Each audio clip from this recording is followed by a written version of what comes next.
يا أيها المدثر قم فأنذر وربك فكبر وثيابك فطهر والرجز فاهجر ولا تمنن تستكثر ولربك فاصبر فإذا نقر في الناقور فذلك يومئذ يوم عسير على الكافرين غير يسير ذرني ومن خلقت وحيدا وجعلت له مالا ممدودا وبنين شهودا ومهدت له تمهيدا ثم يطمع أن أزيد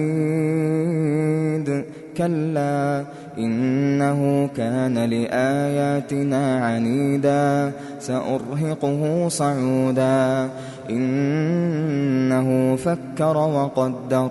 فقتل كيف قدر ثم قتل كيف قدر ثم نظر ثم عبس وبسر ثم أدبر واستكبر فقال إن هذا إلا سحر يؤثر إن هذا إلا قول البشر سأصليه سقر وما أدراك ما سقر لا تبقي ولا تذر لواحة للبشر عليها 19 وما جعلنا أصحاب النار إلا ملائكة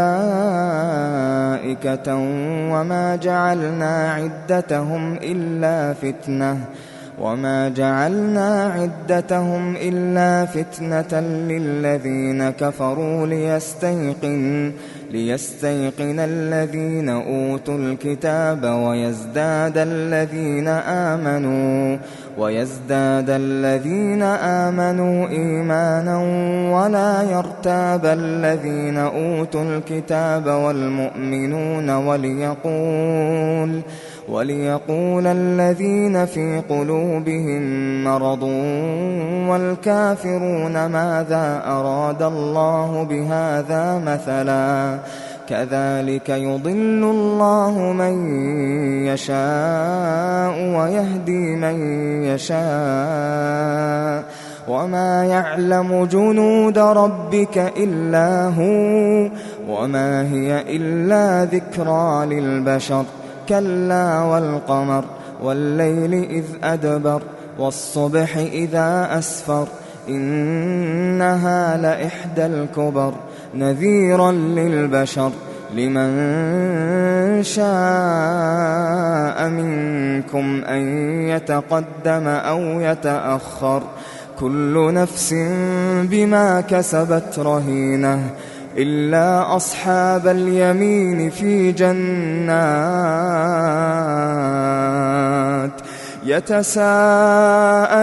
عن المجرمين ما سلككم في سقر قالوا لم نك من المصلين ولم نك نطعم المسكين وكنا نخوض مع الخائضين وكنا نكذب بيوم الدين حتى أتانا اليقين فما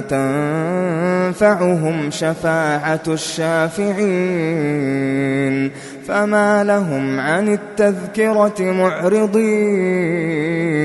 كأنهم حمر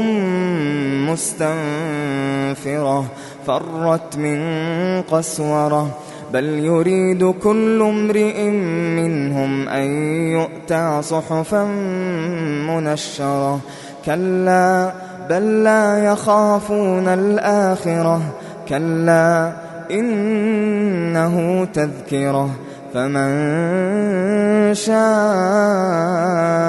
ذكره وما يذكرون إلا أن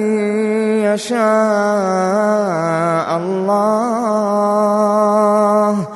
هو أهل التقوى وأهل المغفرة.